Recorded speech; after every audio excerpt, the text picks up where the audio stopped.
работеше во изминатата една година. Нејасни, недоречени, неусогласени закони и регулативи, висок цензус кој речиси невозможно да се постигне и неинформираност на граѓаните за можностите кои ги нуди локалниот референдум како алатка. Ова се клучните проблеми кои ги детектираше истражувањето што го спроведе Институтот за стратешки истражувања и едукација, чии резултати беа презентирани денеска. Препораките се да се усогласат законот за референдум и изборниот законник и да се едуцира населението преку дебати. Никаде ниту во еден правен акт нема наведено точно за кои прашања може да одлучувате вие на локално ниво. Пишува за сите прашања кои што се од локално значење.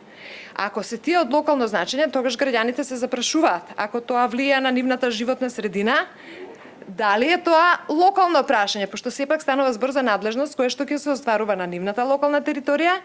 Истражувањето покажа дека референдумите на локално ниво се неуспешни поради цензусот кој е тешко да се исполни, но и бидејќи се одлучува за прашање кое не е под надлежност на локалната власт. До сега спроведени се всушност 10 референдуми на локално ниво, што е голема реткост во практиката, и 3 референдуми на државно ниво. Од референдумите на локално ниво, тие се неуспешни од два критериуми. Првиот критериумот е цензусот на излезност на граѓани. Значи се бара минимум 50% плюс 1. Прашањето за кое што се одлучуваше на референдум на локално ниво не било прашање од изворна надлежност на општините.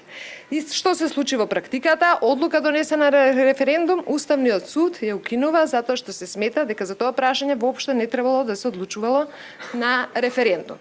Истражувачите сметаат дека е корисно на референдумот да се поставуваат повеќе прашања од интерес на граѓаните, наместо за секој да има посебен референдум, бидејќи тоа повлекува дополнителни финансии кои исто така се клучен проблем. Корисно е повеќе прашања да им поставите на граѓаните во еден момент, значи не да организирате посебен референдум за секое прашање кој што ја тангира, туку да наведете еднаш во годината или еднаш на 2 години листа од 5-6 прашања на кои што граѓаните ќе можат да се произнесат, и нормално ние во Старт мислиме дека тоа чини многу пари, меѓутоа и нели демократијата чини пари, така особено во Македонија.